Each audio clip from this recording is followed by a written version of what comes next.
शिक्षार्थमात्रनिजभक्तिमतां नराणाम् एकान्तधर्ममखिलं परिशीलयन्तम् अष्टाङ्गयोगकलनाश्च महाव्रतानि मां भक्तिधर्मतनयं शरणं प्रपद्ये। श्री अक्षरधामाधिपति पुरुषोत्तम श्री स्वामिनारायण बाबा भगवते नमो नमः। श्री घनश्याम महाराजाय नमो नमः। श्री हरि कृष्ण महाराजाय नमो नमः। श्री सच्चिदानंद स्वामी महाराजाय नमो नमः। श्री बाबा श्री भगवते नमो नमः। श्री सद्गुरुभ्यो नमो नमः। श्री स्वामिनारायणाचार्य धर्मग्रंथार सनातन परम कल्याणकारी जीवन स्वामी बाबा भगवते नमो नमः। पूर्ण पुरुषोत्तम श्री स्वामीनारायण भगवाने जे अलौकिक રીત ચલાવી હતી તેવી અલૌકિક રીત અત્યારે વર્તમાન સમયે શ્રી સ્વામિનારાયણ ગાદીના આદ્યાચાર્ય પ્રવર જીવન પ્રાણ સ્વામી બાપા ચલાવે છે। સત્સંગી જ્યારે દેહ મૂકે ત્યારે દિવ્ય તેજોમય સ્વરૂપે દર્શનદાન લઈને તેડી જવા। કોઈને આ દિવસે તેડવા આવીશું તૈયાર રહેજો એમ કરી તે પ્રમાણે તેને ધામમાં તેડી જવા અને દૂર રહેલા તેના સંબંધીને દર્શનદાન લઈને કહે કે અમે તમારા સંબંધીને ધામમાં લઈ ગયા છીએ। આવી અલૌકિક રીત વર્તમાન સમયે શ્રી સ્વામિનારાયણ ગાદીએ વિરાજતા જીવન પ્રાણ સ્વામી બાપા દર્શાવે છે। પ્રગટ પ્રમાણના આવા પરચાઓ અનેકાનેક છે। તેમાંના નમૂના રૂપે અત્રે આલેખીએ છીએ। કચ્છ કીરા ગામમાં શ્રી સ્વામિનારાયણ ગાદીના આશ્રિત પરમ ભગવદીય શ્રી નારાયણભાઈ વાલજીભાઈ ખોખરાએ રહેતા હતા। તેમને શ્રીમદાચાર્ય પ્રવર જીવન પ્રાણ સ્વામી બાપાએ દર્શન આપ્યા અને કહ્યું કે આજથી ચોથે દિવસે તમને ધામમાં તેડી જશું। ત્યારે તેમણે આનંદપૂર્વક કહ્યું કે ભલે સ્વામી બાપા, આપણે જે ધામમાં અત્યારે બેઠા છીએ એ કેરા ધામનો એક જબરદસ્ત પરચો આ સ્વામિનારાયણ ગાદી ગ્રંથની અંદર લખવામાં આવ્યો છે। આ પરચામાંથી આપણને જીવનમાં ઉતારવા જેવી સત્સંગના મહિમાની અનેક બાબતો આપણને જાણવા શીખવા મળે છે। આ નારાયણભાઈ વાલજીભાઈ ખોખરાઈને સ્વામી બાપા દર્શન કરીને ધામમાં લઈ ગયા એ પ્રસંગની સૌથી પહેલી વિશેષતા શું છે? આપણા જીવન પ્રાણ સ્વામી બાપાએ 61 દિવસની તપસ્યા સ્વામી ભગવાનના આદેશથી સ્વામિનારાયણ ગાદીને મૂળ સ્વરૂપ આપ્યું। તારીખ 7મી ઓક્ટોબર 1972 ના દિવસે 7/10/72 ના દિવસે એના બરોબર 1 વર્ષ પછી, રાઈટ 1 વર્ષ પછી તારીખ 7મી ઓક્ટોબર 1973 દિવસે આ કેરા ગામમાં પરચો આપી આપણા જીવન પ્રાણ સ્વામી બાપા આ નારાયણભાઈ વાલજીભાઈ ખોખરાઈને ધામમાં તેડી ગયા. સ્વામિનારાયણ દાદાને મૂળ સ્વરૂપ આપ્યું એના બરોબર 1 વર્ષ પછી. બીજા શબ્દોમાં આપણે કહી શકીએ કે જીવન પ્રાણ સ્વામી બાપાએ સ્વામિનારાયણ દાદાને મૂળ સ્વરૂપ આપ્યું એની પહેલી તિથિ, પહેલી વર્ષગાંઠ બાપાએ આવો જબરજસ્ત પરચો આપી, આ કેરાલામાં પરચો આપી અને બાપાએ સ્વામિનારાયણની મૂળ સ્વરૂપની પહેલી જયંતિ આવી જબરજસ્ત રીતે ઉજવી. આપણે બીજા શબ્દોમાં કહી શકીએ કેરાલામ વાળાએ ખરેખર આ ગૌરવ લેવાની બાબત છે. 7/10/1972 અને 7/10/1972 ના દિવસે આ પ્રસંગ બનેલો છે. જીવન પ્રાણ સ્વામી બાપાએ નારાયણભાઈને દર્શન આપ્યા અને સીધી વાત કરી. બીજો કોઈ આગળ પ્રસ્તાવના પૂર્વાપર બીજી કોઈ વાત નહીં. તમે તારી આવતા થઈ રહી છે, હવે તારું પૂરું થઈ ગયું છે, કોઈ જ નહીં. સીધી ચોથા દિવસે તને અમે લેવા આવું છું. ત્યારે નારાયણભાઈએ આ ગાંધી ગ્રંથમાં લખ્યું છે એ પ્રમાણે સ્વામી બાપાએ આનંદપૂર્વક જવાબ આપ્યો. ધામમાં જવાની વાત સાંભળી અને નારાયણભાઈ બિલકુલ ટેન્શનમાં નથી આવ્યા. જે જોયા પ્રકરણના બીજા વચનામૃતમાં આપણા ઉપાસ્ય ઈષ્ટદેવ સ્વામિનારાયણ ભગવાન કહે છે કે ભગવાનના ભક્તને મૃત્યુનો ક્યારે પણ ભય હોતો નથી. આ સ્વામિનારાયણ સંપ્રદાયની વિશેષતા છે.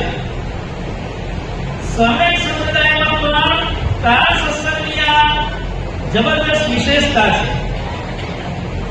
પરોક્ષની અંદર જેને ભગવાન સ્વામિનારાયણનો આશરો ન હોય, સ્વામિનારાયણનો આશ્રિત ન હોય અને એવા વ્યક્તિને આપણે ધારો કે વ્યક્તિ 100 વર્ષનો થયો હોય, 105 વર્ષનો થયો હોય, છેલ્લા 10 વર્ષથી ખાટલામાંથી બહાર ના નીકળ્યો હોય, આવી એક દશા હોય, દેહની ક્રિયા ખાટલામાં કરાવવી પડતી હોય 10 વર્ષથી, 105 વર્ષની ઉંમર થઈ હોય અને કોઈ સત્સંગી એની ખબર કાઢવા જાય અને કે ભાઈ આ દાદા બિચારા 105 વર્ષના થયા છે,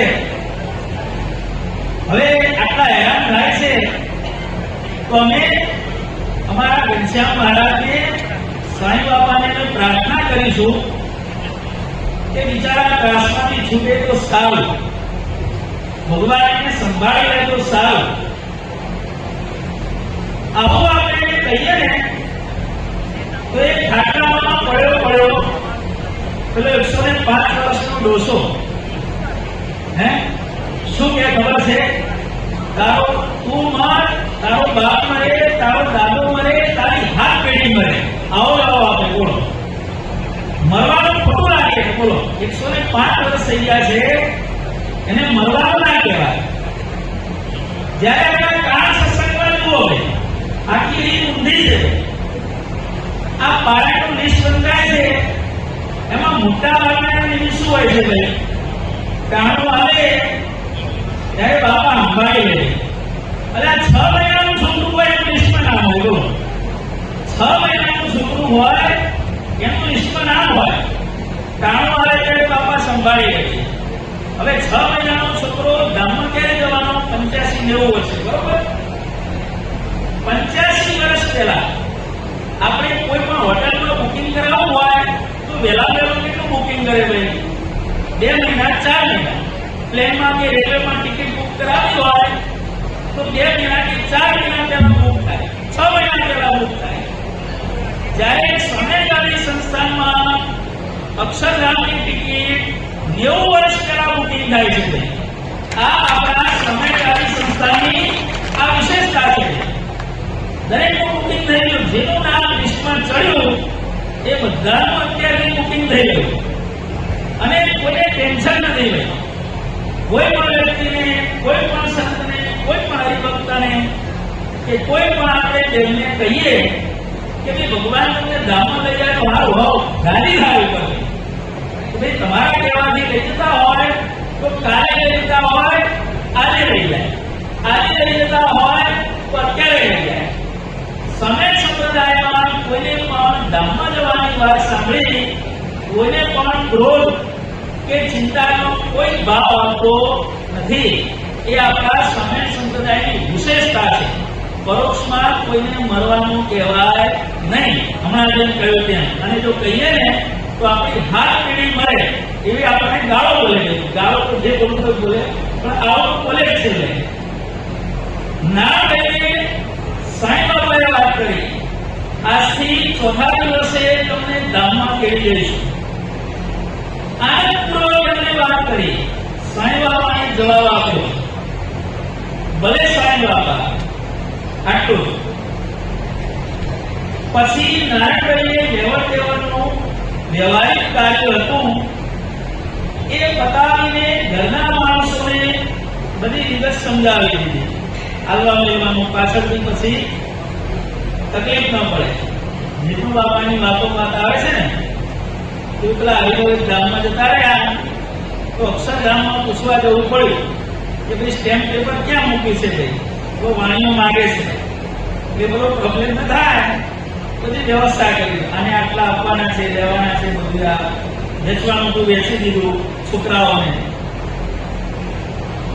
ત્યારે ઘરનાએ પૂછ્યું, તમારે બાગરામ જવાનું છે, કેમ આટલું તો હવે આમ ફટાફટ કરવામાં આવ્યા છો?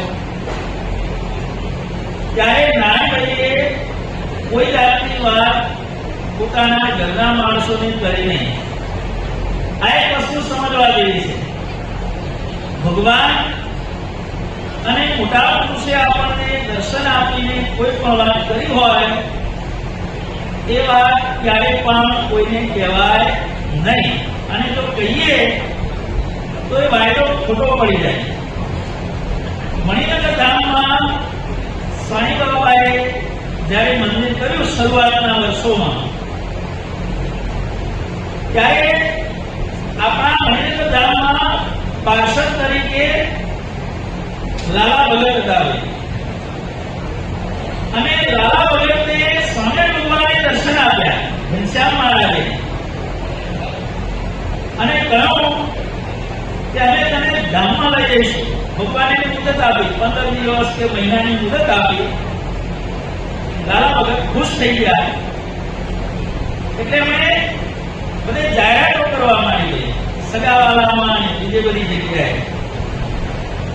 બધાને ભાવ થયો કે આ લાલા ભગત તો ભગવાનના પરમ કૃપા પાત્ર, ભગવાનના એક લાડીલા પાર્ષદ. ભગવાન એમને દર્શન આપી ધામમાં જવાની વાત કરી એટલે માણસો બધા એમના દર્શન કરવા આવવા માંડ્યા. મણિનગર ધામની અંદર આજે 10 જણા આવે, આવતીકાલે 20 જણા આવે, 50 જણા આવે. અને ખબર પડે ને એ બધા બજારમાંથી ફૂલના હાર લઈ આવે પાછા. બોલો, લાલા ભગતને પહેરાવે, સ્તુતિ કરે. લાલા ભગત ધામમાં જાઓ તો આટલો મેસેજ અમારો લઈ જજો, સમય ભગવાનને પ્રાર્થના કરજો. લાલા ભગત કે હા કરીશું. સગાવાલા મણિનગર ધામમાં આવનારા અલા પોળીના છોકરાઓ પણ બધા આ બધું ચાલ્યું. અને આપણા સાંઈ બાપાને ખબર પડી. લાલા ભગતને બોલાય, લાલા આ બધું શું છે?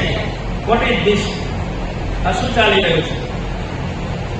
બધી વાત તો પહોંચી ગઈ ને ભાઈ. બાપા કે હવે જોઉં છું તને કયો ઘનશ્યામ મહારાજ લેવા આવે છે. જો આ સાંઈ બાપાના શબ્દો હોય, તને કયો ઘનશ્યામ મહારાજ લેવા આવે છે, કે તને કઈ તારીખ આપી છે કે? અને બધાએ સાંઈ બાપાનું વચન સાંભળ્યું. બધાની ઈચ્છા રહી એક બાજુ ભગવાનનું વચન, આ બાજુ બાપાએ ના પાડી, તારીખ આવી. માણસોએ ત્યાં સુધીની તૈયારી કરેલી કે લાલા ભગતને સ્મશાન યાત્રામાં લઈ જવા માટે ઠાકડી કેવી બનાવી, એની પણ માણસોએ લાલા ભગતને પૂછી કે લાલા ભગત તમારી ઠાકડી કેવી બનાવી છે, બોલો. એની ડિઝાઇન પણ લાલા ભગતે કીધેલી, આ પ્રમાણે બનાવો અને આ પ્રમાણે મારી ઠાકડી બનાવજો. ત્યાં સુધીની તૈયારી થઈ ગયેલી. પણ સ્વામી બાપાએ મૂક્યો છે વ્યવસ્થા તૈયાર હતી, પણ તારીખ આવી, સમય આવ્યો, લાલા ભગતને લેવા માટે ભગવાન આવ્યા નહીં. અને પછી બાપાએ કીધું, લાલા, બાપાએ વાતોમાં કીધું છે પોતાનું ગોળ પોતે ચોરી ખાઓ, ભગવાનને મોટાની વાત ક્યારે પણ કોઈને કહેવી નહીં. આ તે વાત લીક કરી, એમાં તારો ધામમાં જવાનો પ્રોગ્રામ પણ લીક થઈ ગયો, દોડાઈ ગયો. લીક થાય એટલે શું થાય? ટાંકો લીક થાય, અંદર માલ બધો દોડાઈ જાય. તે વાત લીક કરી એટલે તારો ધામમાં જવાનો પ્રોગ્રામ પણ દોડાઈ ગયો. એ લાલા વગર પછી 35 થી 40 વર્ષ આ લોકમાં રહ્યા. 1955 આજુબાજુની વાત છે અને લાલા ભગત લગભગ 1990 ની આજુબાજુ ધામમાં ગયા. પૂરા 35 વર્ષ લાલા ભગત આ લોકમાં રહ્યા. જો બોલ્યા ન હોત તો 1955માં એનો મેળ પડી જવાનો હતો. એટલે આ નાના બાળથી ખોખરાઈને એના ઘરના માણસોએ કહ્યું કે તમે આ બધું આને લેવાનું છે, હાલવાનું છે કે ક્યાંય તમારો પ્રોગ્રામ છે.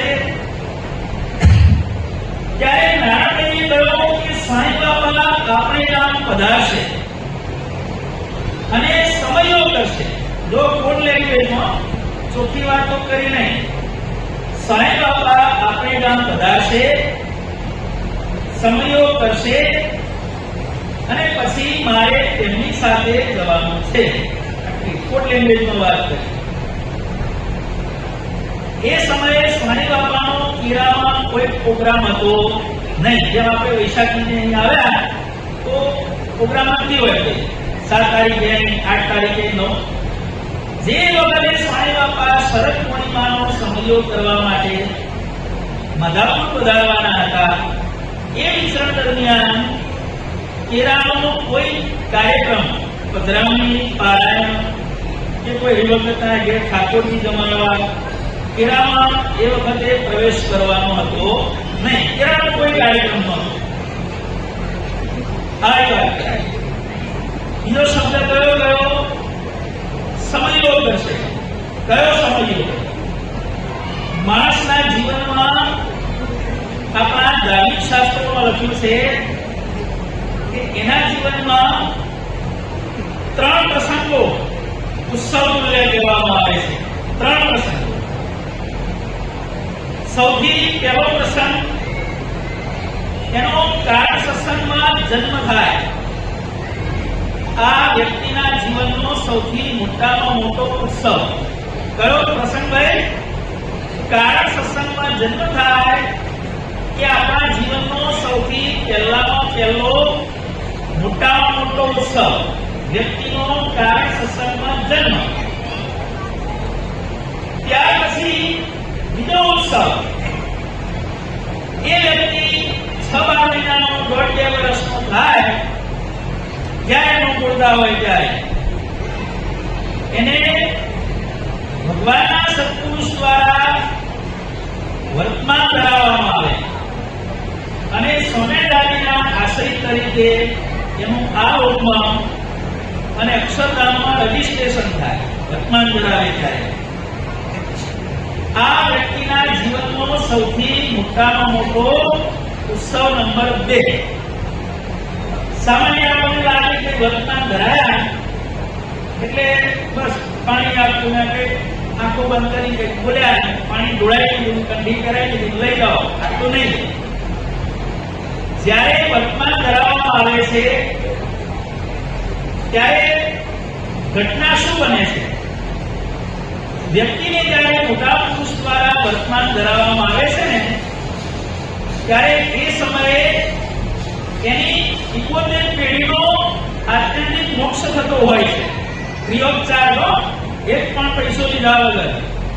જે વ્યક્તિને મોટા પુરુષ દ્વારા વર્તમાન ધરાવવામાં આવ્યા, પછી વ્યક્તિ 6 મહિનાનો હોય, 6 વર્ષનો હોય, 26 વર્ષનો હોય કે 56 વર્ષનો હોય, વર્તમાન ધરાવ્યા એટલે તત્કાળ એની 71 પેઢીના પૂર્વજો જ્યાં હોય ત્યાંથી એનો દેહ પડી જાય અને બધાનો આત્યંતિક મોક્ષ થાય. આટલું વર્તમાન ધરાવવાનો જબરજસ્ત મહાત્મય છે. 71 પેઢી કઈ રીતે ગણવી? બધા મત મતાંતરો છે. ઘણા 71 પેઢી આગળની ગણો. હવે આગળની ગણો શું થાય? આપણા બાપ દાદા સત્સંગી હોય, એની 71 પેઢી કરી દે, પછી એનો છોકરો વર્તમાન ધરાવે તો એનો ફાયદો શું કે? એટલે ઘણાથી આગળની ગણો, ત્યારે સત્સંગી એને આગળની નહીં ગણવાની છે. 35 આગળની, 36મો પોતે, 35 પાછળની ગણવાની. ઘણા લોકો કે એમ ગણો, ઘણા લોકો કે ના એમ નહીં. પિતાના પક્ષની 35 અને પોતાની માતાના પક્ષની 35 પેઢી, 71 પેઢીનો મોક્ષ થાય વાત સાચી, પરંતુ કઈ રીતે ગણવી એના શાસ્ત્રોમાં જુદા જુદા મત મતાંતરો છે. કોઈ કે 71 હળક ગણો, કોઈ કે 35 આગળની, 35 પાછળની ગણો, કોઈ કે 35 પિતાના પક્ષની ગણો, 35 માતાના પક્ષની ગણો. ત્યારે આપણને થાય કે ભાઈ આપણા માટે કઈ વસ્તુ લાગુ પડે, તો જેમાં મેક્સિમમ ફાયદો થતો હોય.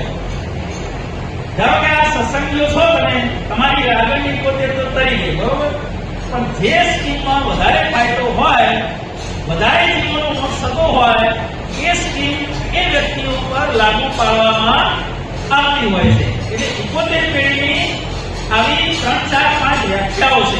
બધી ખ્યાલ નથી, જેટલી યાદ હતી એટલી કરી. 4 થી 5 પ્રકારે વ્યાખ્યાઓ કરવામાં આવી છે.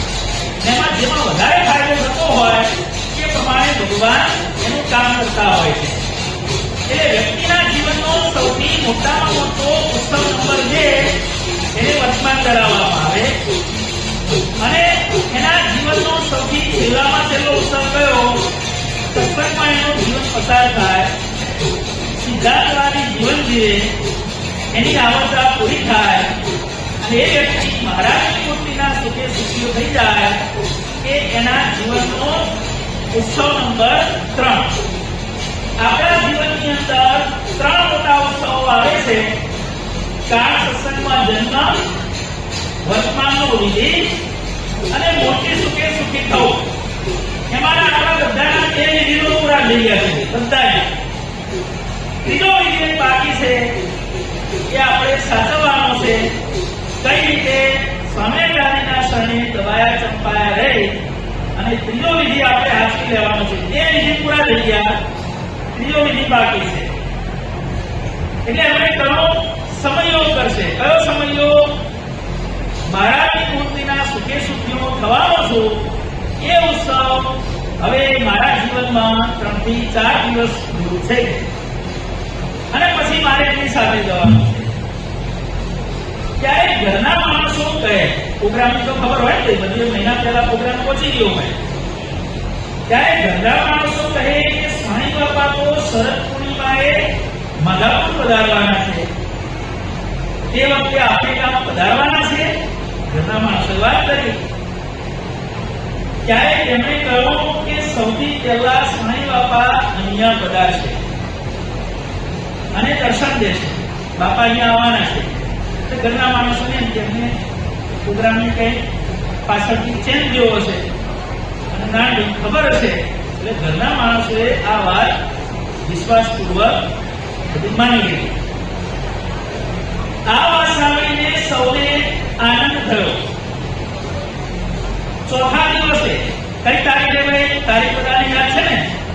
7મી ઓક્ટોબર 1973 જીવન પ્રાણ સ્વામી બાપાએ સમયગામીને મૂળ સ્વરૂપ આપ્યું. એને બરોબર ઇંગ્લિશ તારીખ પ્રમાણે 1 વર્ષ પૂરું થયું એ દિવસે.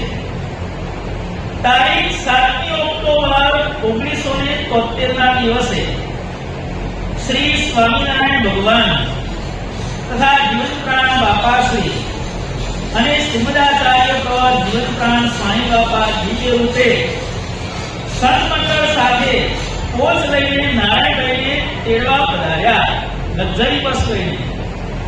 આપણે શાસ્ત્રોમાં વાંચ્યું છે કે ભગવાન હાથી લઈને ધામમાં લેવા માટે આવે, કે ભાઈ ગરુડ લઈને આવે, વિમાન લઈને આવે, રથ લઈને આવે. પણ અત્યારના ઓટોમોબાઈલના જમાનામાં આવો ઓટોમોબાઈલનું વાહન લઈ અને પોતાના ભક્તને તેડવા માટે પધાર્યા હોય એવા પ્રસંગો માત્ર ને માત્ર આપણા સ્વામિનારાયણ ગાદી સંસ્થાની અંદર નોંધાયેલા છે. ઓટોમોબાઈલનું વાહન લઈને, બોલો, મર્સિડીઝ ગાડી લઈને ધામમાં લેવા માટે આવ્યા, લક્ઝરી બસ લઈને. ક્યાંય પડોશમાં પૂછો બીજે ક્યાંય કે ભાઈ લક્ઝરી કે બધી છે ભાઈ, જેનું થતું હોય રથ ને વિમાન. હવે મોડર્ન જમાનામાં ધામમાંથી જવાની પુસ્તકમાં આખી મોડર્ન આવી. તે સમયે ગામના માણસોને એવા દર્શન થયા. જીવનપ્રાણ સ્વામી બાપા મોટર દ્વારા કીરા ગામમાં પધાર્યા. હવે બાપા લક્ઝરી લઈને નાણાંને તેડવા માટે આવ્યા ને, એ લક્ઝરી કીરા ગામમાં કોઈ સત્સંગીને ના દેખાય. જેટલા સમયગાળીના આશ્રિતો હતા એને કોઈને પણ લક્ઝરી દેખાણી નહીં. અને જે લોકો સમયગાળીના આશ્રિતો નહોતા એ બધાને લક્ઝરીમાં બિરાજમાન સ્વામી ભગવાન બાપાશ્રી સ્વામી બાપા અને સત્સંગમંડળ દેખાણું આખું. સત્સંગીને ના દેખાણું, સત્સંગી નહોતા એમને દેખાણું. ત્યારે સામાન્ય આપણે જાણીએ છીએ કે સ્વામી બાપા કે સ્વામીજી પધારે એટલે બધું માણસો દર્શન કરવા માટે દોડે. બાપા આવ્યા, બાપા આવ્યા, બાપા આવ્યા. પણ કેરા ગામમાં કોઈ પણ જાતની માણસોની મુવમેન્ટ ના દેખાણી. મને કે ના હરિભક્તો બધા કોઈ ઘેર હતા, કોઈ ઓટલે બેઠા હતા અને આ લોકોને લક્ઝરી દેખાણી અને કોઈ જાતની દોડાદોડી કે કોઈ કશું દેખાણું નહીં. એટલે નવી પામવા આવ્યા. એટલે કે આ શું છે? આ તમારા સ્વામી બાપા આવે એટલે આખા ગામના માણસો એમની લક્ઝરી પાછળ દોડાદોડ કરો છો કે? અને સ્વામી બાપા નાણાંને ઘેર આવ્યા છે, તમને ખબર નથી કે? હા, ખબર નથી કે જાઓ કે નાણાંને ઘેર આવ્યા છે, લક્ઝરી ઊભી છે. હરિભક્તો બધા નાણાંને ઘેર ગયા. નાણાભાઈ મહારાજની મૂર્તિના સુખે સુખ્યા થઈ ગયેલા અને ધૂન વિધિ અને અંતિમ વિધિની કાર્યવાહી બધી ચાલતી હતી. ત્યારે ગામના માણસોને વિશ્વાસ આવ્યો, સત્સંગીઓને વિશ્વાસ આવ્યો કે નાણાભાઈને તેડવા માટે સાક્ષાત જીવનપ્રાણ સ્વામી બાપા પધાર્યા.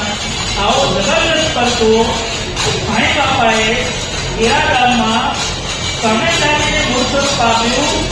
એના રાઈટ 1 વર્ષે તારીખ 7 ઓક્ટોબર 1973 ના દિવસે આ કેરા ગામમાં સ્વામી બાપાએ આવો જબરદસ્ત કરતો આપેલો છે. તે સમયે ગામના માણસોને એવા દર્શન થયા કે જીવનપ્રાણ સ્વામી બાપા મોટર દ્વારા કેરા ગામમાં પધાર્યા. મોટર કોચ નારાયણભાઈના ઘર આગળ ઊભી છે. સંતો મોટર કોચમાંથી ઉતરે છે અને ચડે છે.